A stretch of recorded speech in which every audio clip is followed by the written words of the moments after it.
എല്ലാവർക്കും നമസ്കാരം. എല്ലാവർക്കും വേദാവിത്ത് ഹരിയിലേക്ക് സ്വാഗതം. നാളെ 1200 ആണ്ട് കർക്കിടക മാസം 18-ാം തീയതി 2025 ആഗസ്റ്റ് മാസം 3-ാം തീയതി ഞായറാഴ്ച. നാളത്തെ നക്ഷത്രം അനിഴ നക്ഷത്രം. നവമി തിഥി 8 നാഴികയ്ക്ക് ശേഷം ദശമി തിഥി ആരംഭിക്കും. അനിഴ നക്ഷത്രം ഞായറാഴ്ചയും തിങ്കളാഴ്ച രാവിലെ 7 നാഴിക വരെ അനിഴ നക്ഷത്രം ഉൾപ്പെടുന്നുണ്ട്. അനിഴ നക്ഷത്രം ജന്മപ്പിറന്നാളായിട്ടും പക്കപ്പിറന്നാളായിട്ടും വരുന്നവർ ആചരിക്കേണ്ടതായ കാര്യങ്ങൾ. അനിഴ നക്ഷത്രം പൊതുവെ ശാന്തസ്വരൂപരും ഈശ്വരഭക്തിയുള്ളവരുമാണ്. വിശപ്പും ദാഹവും സഹിക്കാനുള്ള കഴിവ് ഇവരിൽ കുറവായിരിക്കും. ധാരാളം സുഹൃത്തുക്കൾ ഉണ്ടാവും. സുഹൃത്തുക്കൾ വഴി ജീവിതത്തിന്റെ വിജയം കൈവരിക്കാനായിട്ടും അനിഴ നക്ഷത്രക്കാർക്ക് സാധിക്കും. ബാല്യകാലം ശനിദശയാണ്. പലവിധ ക്ലേശങ്ങളും അനുഭവിക്കേണ്ടതായിട്ട് വരാം. ജനനം അരിഷ്ടാസമയമായതിനാൽ കുടുംബത്തിനും പലവിധ ക്ലേശങ്ങൾ അനിഴ നക്ഷത്രത്തിന്റെ ബാല്യകാലത്ത് അനുഭവത്തിൽ വരാം. ബാല്യകാലത്തിന് ശേഷം ശുഭഫലങ്ങളായിരിക്കും ഇവർക്ക് അനുഭവിക്കുക. പൊതുവെ അല്പം മടിയന്മാരായിരിക്കും അനിഴ നക്ഷത്രത്തിലുള്ളവർ. മറ്റുള്ളവരെ കൊണ്ട് ജോലി ചെയ്യിപ്പിക്കുന്നതിന് പ്രത്യേകമായ സാമർഥ്യവും ഇവർക്കുണ്ടാകും. അതിവിശേഷമായിട്ടുള്ള വാക് സാമർഥ്യം അനിഴ നക്ഷത്രക്കാരുടെ ഒരു വിശേഷമായിട്ടുള്ള കഴിവാണ്. വൃശ്ചികക്കൂറിലാണ് അനിഴ നക്ഷത്രം ഉൾപ്പെടുന്നത്. അനിഴ നക്ഷത്രം ദേവഗണത്തിൽ ജനിച്ചവരും മൃഗം മാനും പക്ഷി ഗാഗനും ഇലഞ്ഞിയാണ് അവരുടെ വൃക്ഷമായിട്ട് നക്ഷത്ര വൃക്ഷമായിട്ട് വരുന്നത്. 3, 9 ഇവ ഭാഗ്യസംഖ്യയും മഞ്ഞ പുഷ്യരാഗം ഇന്ദ്രനീലം ഇവ ഭാഗ്യരത്നമായിട്ട് ഇവർക്ക് ധരിക്കാവുന്ന. നക്ഷത്രക്കാരെ സംബന്ധിച്ച് അഷ്ടമത്തിൽ വ്യാഴവും 5-ൽ ശനിയും 4-ൽ രാഹുവും സഞ്ചരിക്കുന്ന സമയം ധനപരമായിട്ടുള്ള ബുദ്ധിമുട്ട് ക്ലേശമായിട്ട് തന്നെ അനുഭവിക്കുന്ന സമയമാണിപ്പം.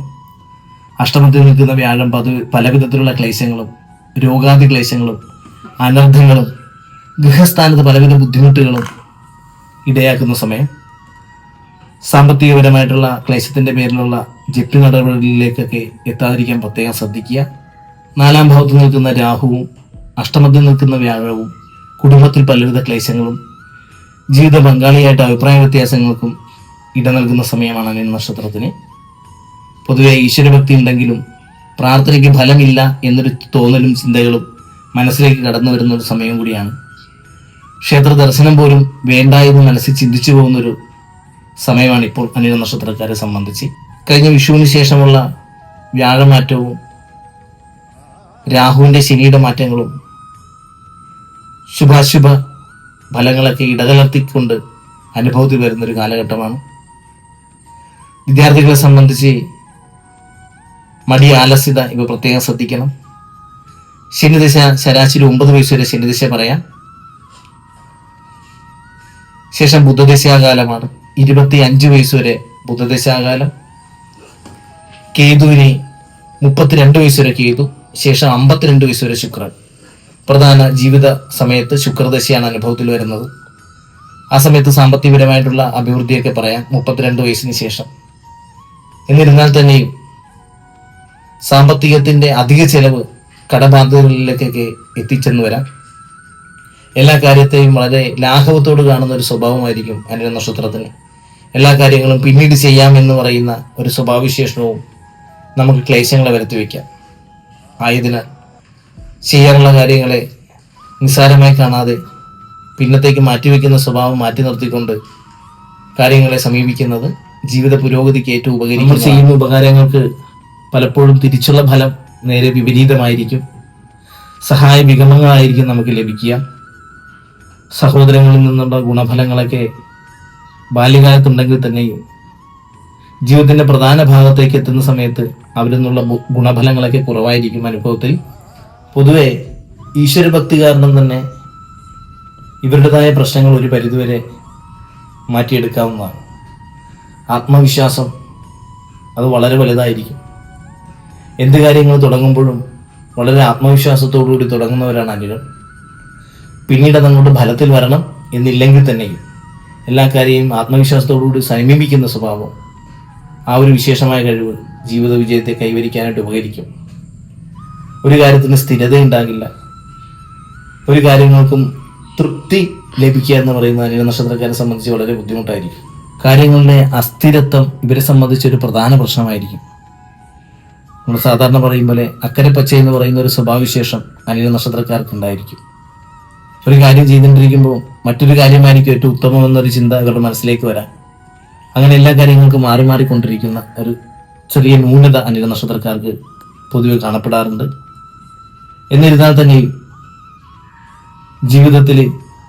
ജീവിത പങ്കാളിയിൽ നിന്ന് ഗുണഫലങ്ങൾ ലഭിക്കുന്നതിനും സർക്കാരിൽ നിന്നുള്ള ആനുകൂല്യങ്ങൾ ലഭിക്കുന്നതിനും പ്രധാന വിദ്യാഭ്യാസ സമയത്ത് ബുദ്ധദശ കയറി വരുന്നത് ഒരു പരിധിവരെ വിദ്യയ്ക്ക് ഗുണത്തെ നൽകുമെങ്കിലും ബാല്യകാലത്തെ ശനി മടിയും ആലസ്യതകളും തന്നെ നൽകുന്നുണ്ട്. മാതാപിതാ ഗുരുഭക്തി അനിഴ നക്ഷത്രക്കാരെ സംബന്ധിച്ചുണ്ടാവും. ദേവിയോടുള്ള ഭക്തിയും അചഞ്ചലമായിട്ട് തന്നെ മനസ്സിൽ ഇവർക്കുണ്ടാവും. അനിഴ നക്ഷത്രക്കാരെ സംബന്ധിച്ച് നാളത്തെ ദിവസം വിശേഷമായിട്ട് സാമ്പത്തിക കാര്യങ്ങളെ പ്രത്യേകം തുടർന്നുകൊണ്ടിരിക്കുന്ന ജോലി സ്ഥലത്ത് അസ്ഥിരതകൾ വരാതെ സ്ഥിരമായിട്ട് തന്നെ തുടർന്നു പോകാനായിട്ടുള്ള കാര്യങ്ങളൊക്കെ അനുഷ്ഠിക്കുക. തൊഴിൽ സ്ഥാനമാറ്റത്തിന് ഇട നൽകുന്ന ദിവസമാണ് നാളെ. ആയതിനാൽ പ്രത്യേകം ശ്രദ്ധിക്കുക. തിങ്കളാഴ്ചയും അനിഴ നക്ഷത്രത്തിന്റെ ഫലമായിട്ട് തന്നെയാണ്. പിറന്നാളായിട്ട് അനിഴ നക്ഷത്രം ആചരിക്കുന്നവർ തിങ്കളാഴ്ച ജന്മപിറന്നാളായിട്ട് എടുക്കാൻ ശ്രദ്ധിക്കുക. 2 ദിവസം നക്ഷത്രം കയറി വന്നാൽ 6 നാഴികയ്ക്ക് മേളിലുണ്ടെങ്കിൽ അന്ന് പിറന്നാളായിട്ട് എടുക്കാമെന്നാണ്. അതിനാൽ ജന്മപിറന്നാളായിട്ട് ആചരിക്കുന്നവർ തിങ്കളാഴ്ച ജന്മപിറന്നാളായിട്ട് എടുക്കാൻ ശ്രദ്ധിക്കുക. ഞായറാഴ്ചയും തിങ്കളാഴ്ചയും വിശേഷ ക്ഷേത്ര ദർശനങ്ങൾ നടത്തുന്നവരെ സംബന്ധിച്ച് ഏറ്റവും നല്ലതാണ്. അനിഴ നക്ഷത്രക്കാരെ സംബന്ധിച്ച് അഷ്ടമത്തിൽ വ്യാഴം നിൽക്കുന്നതുകൊണ്ട് ശ്രീകൃഷ്ണ സ്വാമി ക്ഷേത്ര ദർശനമാണ് ഏറ്റവും പ്രാധാന്യം. ശ്രീകൃഷ്ണ സ്വാമി ക്ഷേത്ര ദർശനം നടത്തി സഹസ്രനാമോന്തര പുഷ്പാഞ്ജലി നടത്തുന്നതും പാൽപ്പായസം നടത്തുന്നതും ഏറ്റവും നല്ലത്. 4-ാം ഭാവത്തിൽ നിൽക്കുന്ന രാഹു വാഹനങ്ങൾ കൈകാര്യം ചെയ്യുമ്പോൾ പ്രത്യേകം ശ്രദ്ധിക്കുക. വാഹനങ്ങൾ നിമിത്തം ക്ലേശം ഉണ്ടാകാനുള്ള സാധ്യതയുള്ളതിനാൽ നാളെയും മറ്റന്നാളും വാഹനങ്ങൾ കൈകാര്യം ചെയ്യുമ്പോൾ പ്രത്യേകമായിട്ട് ശ്രദ്ധിക്കുക. ശിവക്ഷേത്ര ദർശനം നടത്തുന്നത് വാഹനങ്ങളിൽ നിന്നുള്ള ക്ലേശം മാറാനായിട്ട് ഉപകരിക്കും. ഭൂമി സംബന്ധമായ തടസ്സങ്ങളൊക്കെ മാറി ഭൂമിയിൽ നിന്ന് ധനം സമ്പാദിക്കാവുന്ന ഒരു സമയം കൂടി അനിഴ നക്ഷത്രക്കാർക്ക് പറയുന്നുണ്ട്. ഭൂമി കച്ചവടത്തിന് വെച്ചിരിക്കുന്നവർക്ക് തടസ്സങ്ങളൊക്കെ മാറി അനുകൂലത്തിലേക്ക് വരാം. ആയതായ ധനവും നമ്മുടെ ഉപകാരത്തിലേക്ക് വരുന്നത് ചിലപ്പോൾ കുറവായിരിക്കാം. ആയതിനാൽ ധനത്തിന്റെ അധിക ചിലവ് ഇവരെ സംബന്ധിച്ച് വലിയൊരു പ്രശ്നമായിട്ട് ഈ ഒരു സമയത്ത് തോന്നിയേക്കാം. അതിനെ മാറ്റാനുള്ള പ്രവർത്തനങ്ങൾ നമ്മൾ സ്വമേധയാ തന്നെ സ്വീകരിക്കേണ്ടതാണ്. വഴിപാട് ചെയ്യുക എന്ന് വെച്ചാൽ നമ്മുടെ പ്രവർത്തനങ്ങൾക്കൊരു ഊർജം നൽകുക എന്ന് മാത്രമാണ്. ധനം വരവിന് വേണ്ടിയിട്ട് പ്രാർത്ഥന മാത്രമേ ഉള്ളൂ. പ്രാർത്ഥിച്ചതിൻ്റെ പേരിൽ ലോട്ടറി അടിക്കാനോ ഒന്നും പോകുന്നില്ല. ഭാഗ്യസിദ്ധി മാത്രമേ പ്രാർത്ഥനയിലൂടെ വരുള്ളൂ.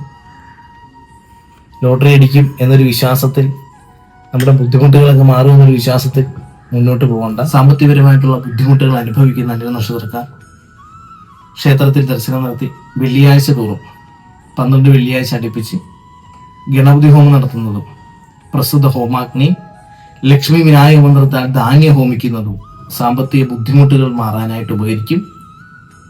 നമ്മുടെ പ്രവർത്തനങ്ങളിലെ തടസ്സങ്ങൾ മാറാനായിട്ടും ഈ ഗണപതി ഹോമം ഉപകരിക്കുന്നതാണ്.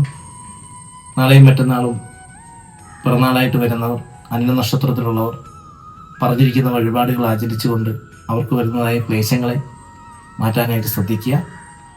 അനിഴ നക്ഷത്രക്കാർക്ക് നാളത്തെ ദിവസം എല്ലാവിധ സൗഖ്യവും ഉണ്ടാകട്ടെ എന്ന് ജഗദീശ്വരനോടും മൂകാംബിക അമ്മയോടും പ്രാർത്ഥിച്ചുകൊണ്ട് നല്ലൊരു ദിവസത്തെ ആശംസിക്കുന്നു. നന്ദി, നമസ്കാരം.